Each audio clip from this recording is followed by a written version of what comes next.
Walters Sports Bar is available for private events. Visit waltersdc.com/private events for more information.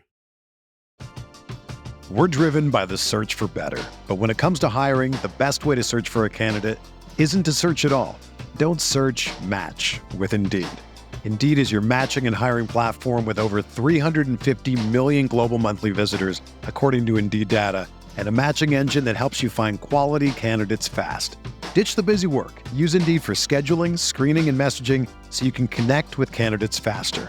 Leveraging over 140 million qualifications and preferences every day, Indeed's matching engine is constantly learning from your preferences, so the more you use Indeed, the better it gets. Join more than 3.5 million businesses worldwide that use Indeed to hire great talent fast. And listeners of this show will get a $75 sponsored job credit to get your jobs more visibility at Indeed.com/Blue Wire. Just go to Indeed.com/Blue Wire right now and support our show by saying that you heard about Indeed on this podcast. That's Indeed.com/Blue Wire. Terms and conditions apply. Need to hire? You need Indeed.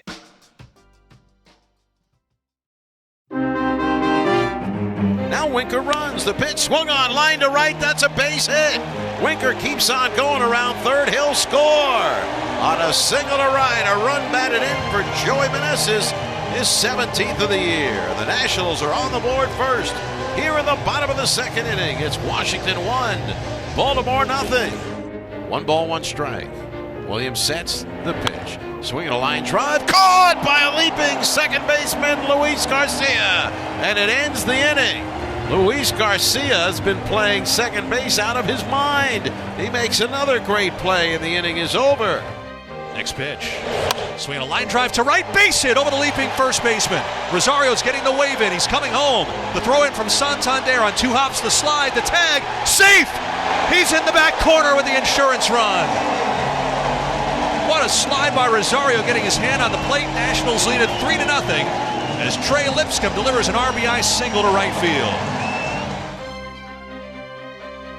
And welcome to Nats Chat for Wednesday, May 8th, 2024. Along with MASNsports.com Nationals insider Mark Zuckerman, who is at Nationals Park. I'm Al Galdi, host of the Al Galdi podcast. The month of July 2021. That was the month when the Nats fell off a cliff. It was a nightmare of a month for the Nats in so many ways. It was the month that triggered the Nats rebuild. The month began with the Nats getting swept by the Los Angeles Dodgers in a 4-game series at Nationals Park, July 1st through the 4th. The Nats on July 1st, 2021 fell to 40-39 in the 2021 regular season. The Nats on July 2nd, 2021 fell to 40-40 in the 2021 regular season. The Nats, incredibly, had not had a winning record at any point in a regular season since then until now. Tuesday evening, Game 1 of a 2-game series against the Orioles at Nationals Park. Game 1 of the 2024 Battle of the Beltways. The 2024 Masson Cup, if you will. The Nats won a 3-0 shutout of the O's to improve to 18-17 in this regular season. This installment of the Nats Chat podcast is brought to us by composer and pianist Tim Newmark. Tim composed the theme music for the Nats Chat podcast. You can visit his work at timnewmark.com. That's NEUMARK.com. Mark, as we know, the O's owned the Nats in the 2023 regular season, 4-0 and by a combined score of 11-1. But Tuesday evening, it was the Nats who owned the O's, and the Nats now are in a place that the team has not been in a very long time. Remember where you are, so to remember where you were, Al, on the night of May 7th, 2024, when the Nationals finally got over the 500 hump. And we started this podcast in 2021. There were some encouraging moments in the first half of that season, especially that June. But since July 1st, 2021, we've had a lot of negative shows to go through. And it's nice to be able to talk right now about something as encouraging as this, because it's not just that they did it. And look, 1 game over 500 really doesn't mean that much in the grand scheme of things. You want to be a whole lot better than that. But you got to start somewhere, of course. But I think to me, it's the way they did it. Who they beat, how they beat them, the energy in the ballpark, and the energy and the words coming out of the clubhouse afterwards. This is not a team that sticks out its chest very much, has not had reason to do that very much. There was a little bit of that after this game. They are proud of what they've accomplished. They also believe this is just the first step. They don't think this is the end point. They think they are a lot better than one game over 500. Time will tell. But on this night, it was a good night to be a Washington National or a fan of the Washington Nationals. Davey Martinez, during his post-game press conference, said that he didn't even know that the Nats had just done something special. We did? I didn't even know. Hey, I go one game at a time, buddy. Who knows if he was telling the truth or not, but I don't think it's that far-fetched that he was telling the truth. I mean, I don't know that if you're Davey, you get caught up in something like that. I don't know that you necessarily even want to know something like that. That's a very humbling fact that the Nats have not been above 500 in a regular season since July 2021. But a really good job by the Nats in this game. You think back to last season, the Nats got shut out by the O's multiple times. Here we had the Nats doing the shutting out of the O's in this game on Tuesday evening, and leading the way in the shutout, the ace of this national staff, Trevor Williams. The resurgence of Trevor Williams continues.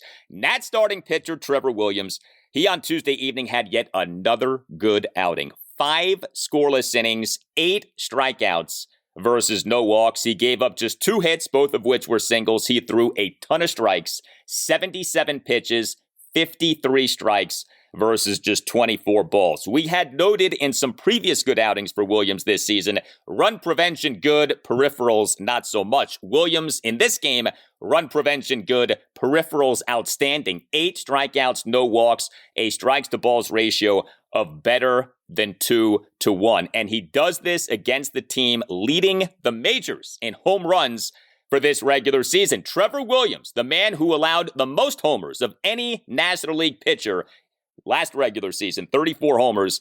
He has yet to allow a home run over his first 7 starts this regular season. He has tied the record for most starts by a Nats pitcher to begin a regular season without giving up a homer since the franchise came to D.C. Gio Gonzalez did not give up a home run over each of his first 7 starts of the 2012 regular season. We have been singing the praises of Trevor Williams. We are going to sing them some more. And to your point about against whom the Nats did what they did on Tuesday evening, to hold this homer-happy Orioles team to 0 homers, tremendous job by Williams. Look, I'll be the first to admit this. It was a warm, muggy night.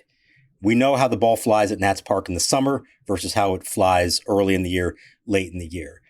I thought to myself, it's going to end tonight. This is the end of the streak. He's going to give up something hit hard in the air and the ball's going to fly. And he didn't even come close to giving up anything like that.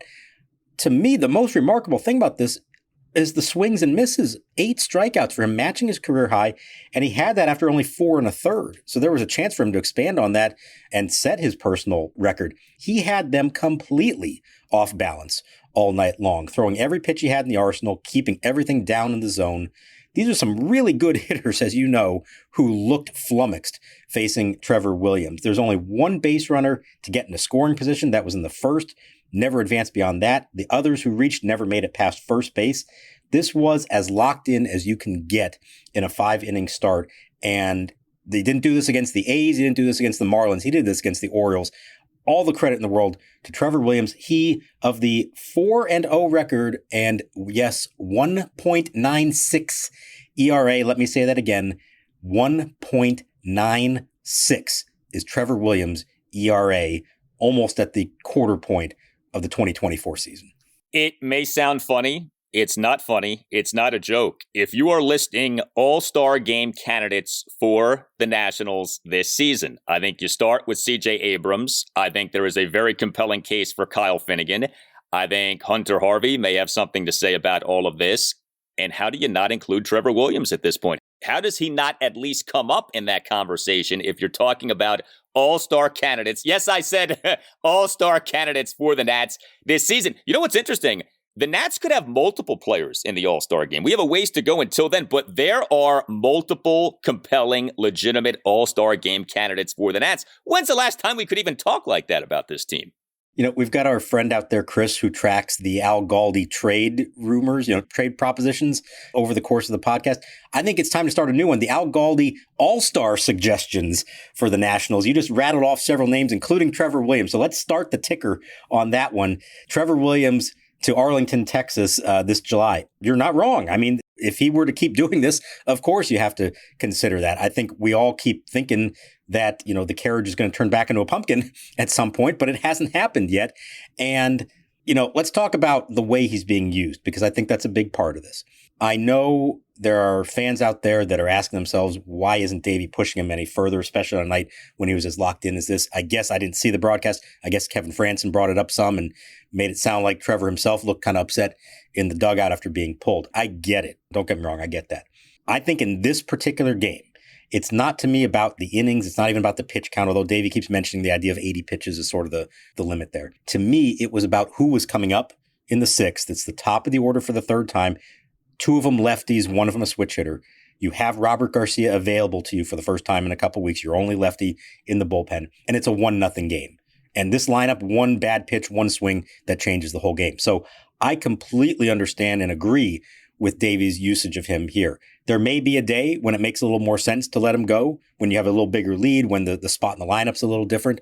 I thought in this case, Davey handled this one perfectly. So first of all, regarding the All-Star game conversation and trade chip conversation, one thing leads to another. Trevor Williams is heightening his trade value right now in pitching like an All-Star. So one thing can help the other. But yeah, honestly, I don't really have much of an appetite for conversation about criticism of Davey and the way he's managing Trevor Williams. Davey is managing Trevor Williams perfectly, okay? There is nothing wrong with what Davey is doing. And the idea of push him further, no, Trevor Williams is not some 24-year-old who you're grooming for the future, okay? He's a veteran on an expiring contract who had an ERA above 5 last year. You're trying to get what you can out of the guy. And then, who the heck knows beyond this season if he's even here anymore. Davey is handling this perfectly, and you cannot argue with the results Williams doing as well as he's doing. And if he's upset about it, good. I'm glad that he wants to pitch more. He shouldn't pitch more. He should pitch 5 innings and then get yanked out of these games. It's working out exceptionally well.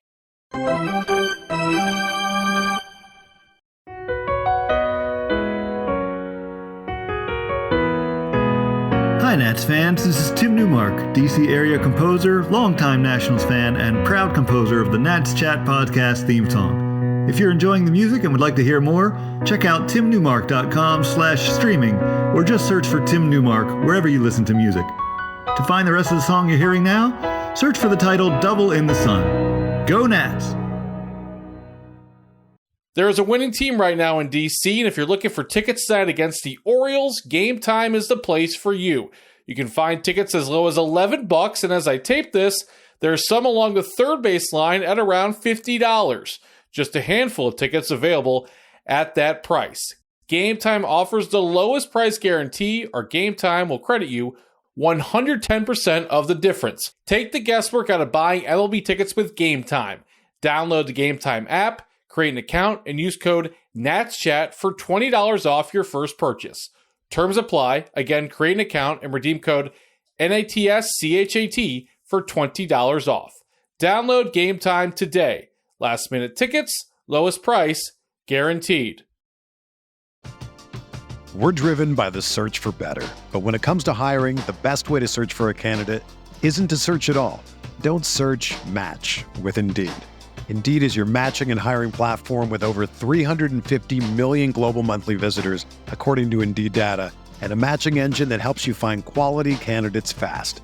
Ditch the busy work. Use Indeed for scheduling, screening, and messaging so you can connect with candidates faster.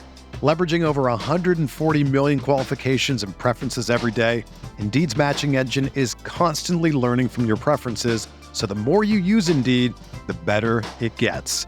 Join more than 3.5 million businesses worldwide that use Indeed to hire great talent fast. And listeners of this show will get a $75 sponsored job credit to get your jobs more visibility at Indeed.com/Blue Wire. Just go to Indeed.com/Blue Wire right now and support our show by saying that you heard about Indeed on this podcast. That's Indeed.com/Blue Wire. Terms and conditions apply. Need to hire? You need Indeed.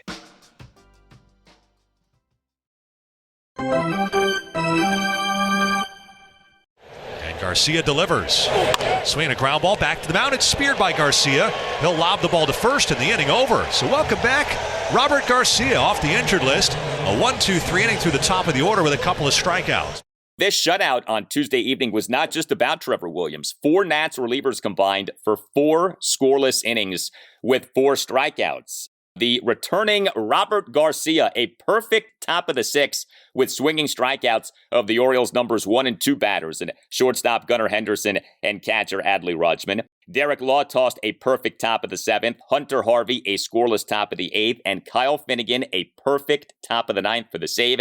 And he did this in facing the Orioles' numbers 2 through 4 batters in Rutschman, designated hitter Ryan O'Hearn, and first baseman Ryan Mountcastle. So a few notes on the bullpen. So like I said, Robert Garcia is back. The Nats on Tuesday afternoon announced having reinstated Garcia from the 15-day injured list. He had been on that since April 23rd, retroactive to the 21st due to influenza, which has become a very familiar word with the Nats this season. Corresponding roster move, by the way, to the Nats reinstating Garcia was them designating reliever Matt Barnes for assignment. So Tanner Rainey does survive, at least for now. And then Hunter Harvey and Kyle Finnegan continued to roll. Your updated numbers for these guys this regular season, of course, Harvey, the former Oriole, 19 1/3 innings, ERA at 2.33, whip of 1.03, and Finnegan, 15 1/3 innings, ERA a 1.76, whip of 0.85, 12 for 13 on saves. More dominance, especially from Harvey and Finnegan in this game.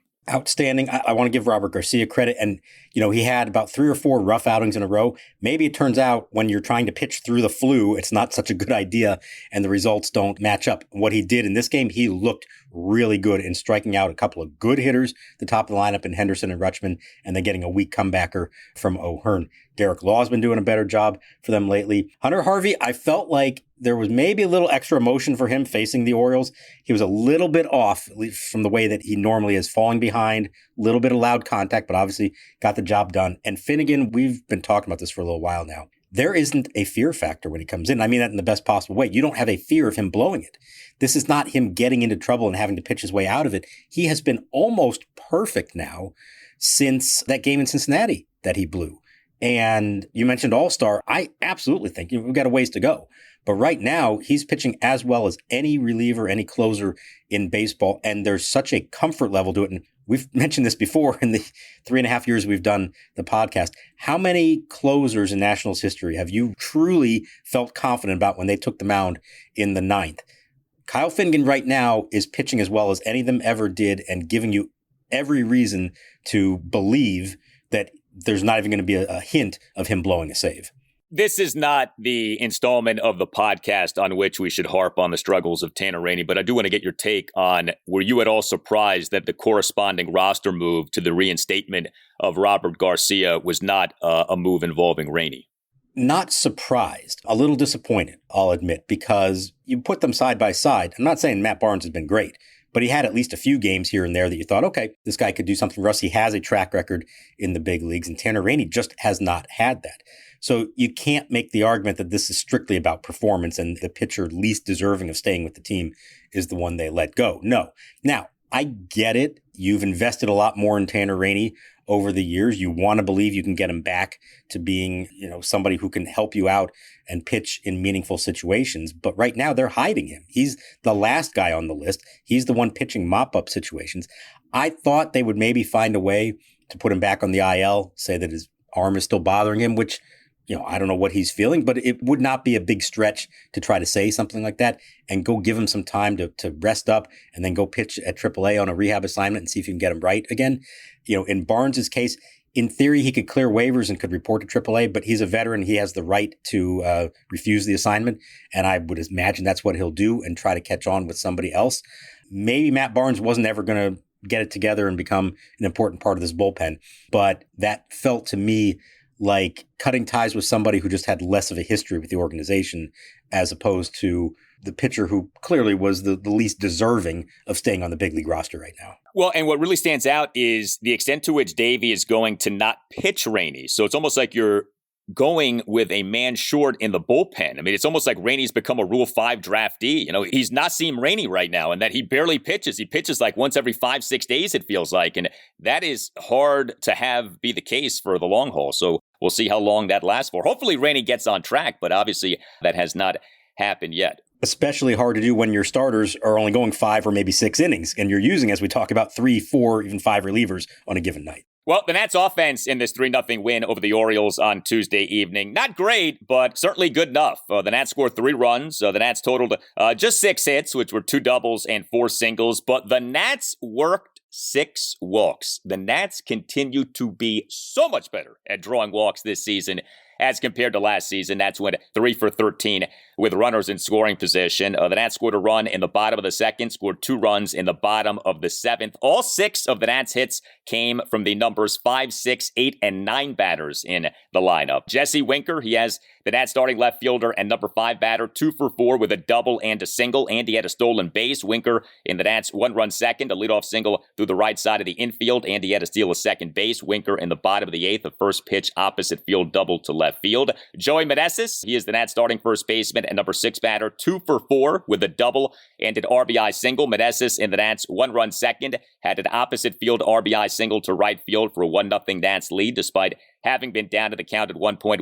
Meneses in that Nats 2-run 7th, leadoff double to left field. Eddie Rosario. We have the Trevor Williams resurgence. Now we have the Eddie Rosario resurgence. So he is the Nats starting right fielder and number 8 batter, 1 for 3, RBI single and a walk. He had a stolen base. Rosario in the Nats 2-run 7th, a 1-out first pitch, opposite field RBI single to left field for a 2-0 Nats lead, and he had a steal of second base. And Trey Lipscomb, he is the Nats starting third baseman and number 9 batter, 1 for 4 with an RBI single with a stolen base. Lipscomb in the Nats 2-run 7th, opposite field RBI single to right field for a 3-0 Nats lead, and he had a steal of second base. You may have noticed me mentioning stolen bases quite a bit. The Nats in this game ran all over the Orioles. That was a big part of this Nats offense. It was the plan going in. They felt like Corbin Burnes was a pitcher they could run on. I know Adley Rutschman has a good reputation throwing out runners, but as we've said over and over again through the years, stolen bases are usually off the pitcher more than the catcher. And they determined that if they got on, they were going to run against Burnes, and they absolutely did it the way that this team needs to do it. If you wanted to say to somebody who has not watched the Nationals at all in 2024, hey, here's a videotape of a game that tells you who the 2024 Nationals are in a nutshell, this is pretty much it, the way they went about it. And the only thing offensively that maybe wasn't all that reflective of them is that C.J. Abrams didn't do much, and Luis Garcia, he drew a couple walks. He had a great play in the field, but he wasn't hitting the way that we've seen him hit here otherwise lately. But you get on and you get yourself in a scoring position however you need to do it. My favorite moment of the game from an offensive standpoint, Jesse Winker, who, I mean, he is really something. Singles, he's still second. This is not a guy known for his speed. It's not a part of his game, but he's running for them and doing it well. He's still second. And then he takes off from second with Joey Meneses at the plate, and it's a hit and run with a man on second, and it works perfectly because Meneses just pokes a single to right field like he does when he's going well, scores him. I don't know if he would have been able to score on just a standard single without running on the pitch. I don't know in 20 years how many times I could remember the Nationals doing a hit and run with a man on second. They've done it twice now, like in the last week. That's who they are right now. They're doing whatever it takes, and I'm here for it. Know what your strengths are, know what your weaknesses are, and just try to maximize it the best you can. I thought they did a great job of it in this game. The Nats are leaning into their strengths, which is what a team should do, and that's good managing right there. It is funny with Abrams, 0 for 4, 3 strikeouts. I mean, one of his worst games of the season offensively, and yet the Nats end up winning this game. I mentioned the 6 walks. You mentioned Luis Garcia Jr. drawing a couple of walks. He drew 2 2-out walks. He had to steal a second base. Jacob Young, he is the Nats starting center fielder and number 1 batter, 0 for 2 with 2 walks. Hey guys, it's Al Galdi for Window Nation, which has another great deal for listeners of the Nats Chat podcast. 50% off all window styles plus 0% interest for 5 years and an additional bonus if you schedule an appointment this week. This offer is good throughout this month of May. Window Nation windows are the best. Increase the value, look, and feel of your home. Call 866-90-NATION or visit windownation.com and tell Window Nation that you want the deal that you heard about from Al Galdi on the Nats Chat podcast. Window Nation can install your new windows in a day or less. Window Nation's windows come with a lifetime warranty. Get a free, no obligation quote now. Call 866-90-NATION or visit windownation.com. That's 866-90-NATION or windownation.com and tell Window Nation that Al Galdi sent ya. Denim is in demand at Plato's Closet in West Ashley and North Charleston. Get cash on the spot for everything denim. Bring in your trendy and classic styles of gently used name brand denim. Get paid for your denim shorts, skirts, jackets, jeans, and more. We're looking for denim that is blue, black, or a bold color. And jeans in styles like mom jeans, bootcut, baggy, flared, and ripped. We want everything denim. Sell your denim for cash at Plato's Closet today. Plato's Closet, located in West Ashley on Sam Rittenberg Boulevard and North Charleston on Rivers Avenue.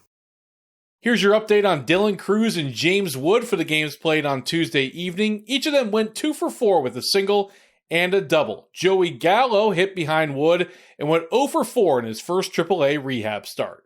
Now back to the show. The 1-1, fastball lined to right center, slicing a bit. Thompson lays out, he couldn't get it.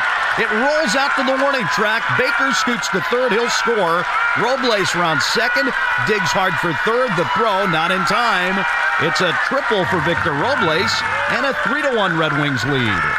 Victor Robles is back. The Nats on Tuesday afternoon announced having reinstated Victor Robles from the 10-day injured list, which he had been on since all the way back on April 4th due to a left hamstring strain. He suffered that in a 5-3 win over the Pittsburgh Pirates at Nationals Park on April 3rd. But Jacob Young, for at least Tuesday evening, did remain the Nats starting center fielder. The corresponding roster move to the Nats reinstating Robles was them optioning outfielder Alex Cole to AAA Rochester. What do you think the plan is with Robles? Do you think that starting center fielder job is Jacob Young's? Do you think we'll see an even split between Young and Robles, or do you think we'll see a good bit of Robles? I am absolutely fascinated to see how this plays out. And I think the most common answer to it may be Jacob Young in center and Victor Robles in right field, or at least some of the time. Davey mentioned that. Robles himself mentioned that he's been taking balls in right field and trying to get comfortable with it.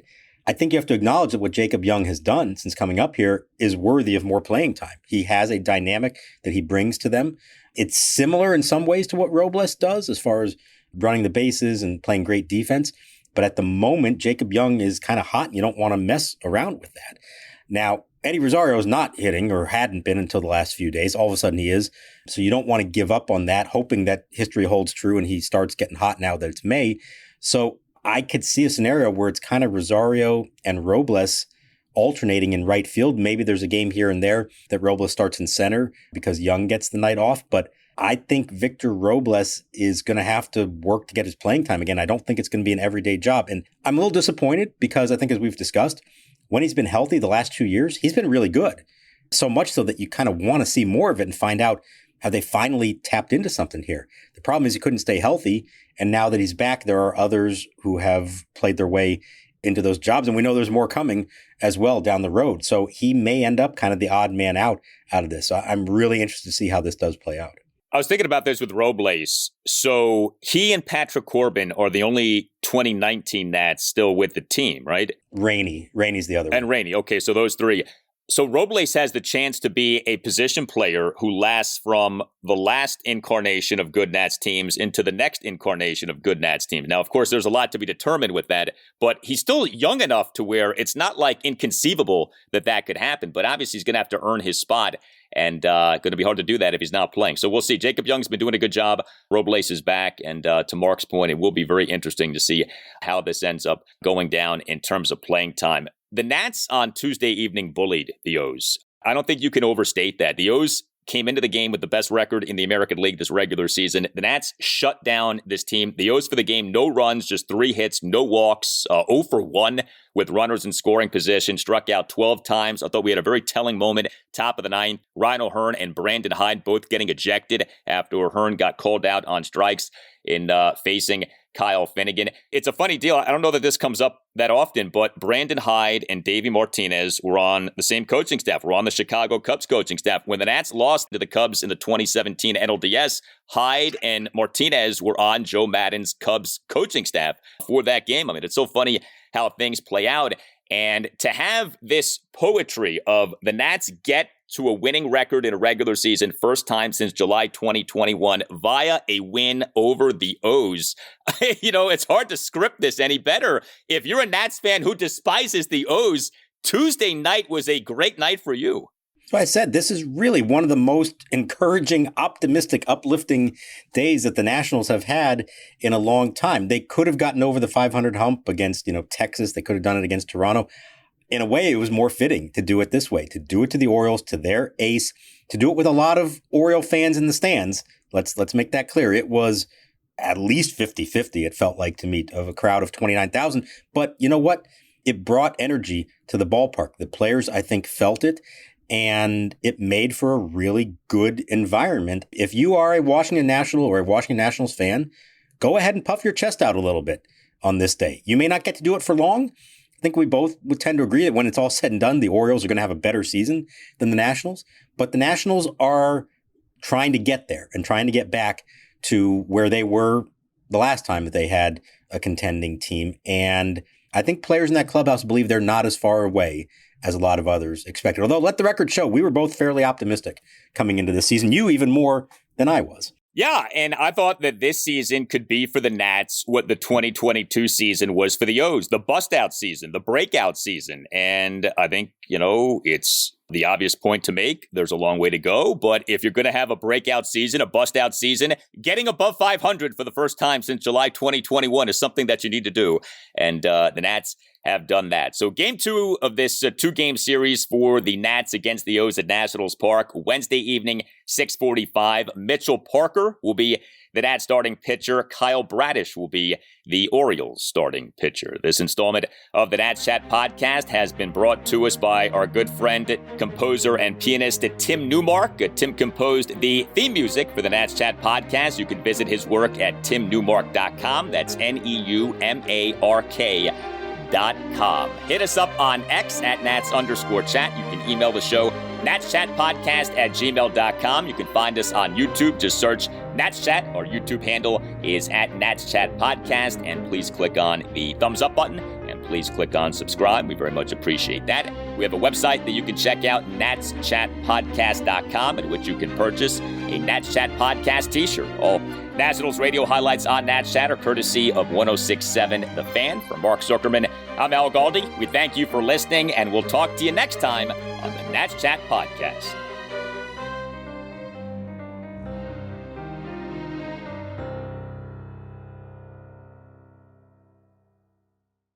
Everyone is talking about magnesium. It's all you hear about. But why? What do we know about magnesium? Well, magnesium is the #1 mineral that 75% of Americans are deficient in. If you are a woman over 35, magnesium will help you rediscover balance, energy, and vitality. Magnesium supports more than 300 enzymatic reactions in your body, including those involved in hormonal balance. From functional medicine doctors to mental well-being and female hormone experts, we all know that magnesium is the one mineral to improve all aspects of well-being and health. But which one? Magnesium Breakthrough from Bioptimizers, the trusted choice recommended by leading experts with 7 best-absorbed forms of magnesium to ensure your body receives the support it needs for overall well-being. Go to bioptimizers.com/balance today and use code BALANCE10 for 10% off. Support your journey to wellness at bioptimizers.com/balance.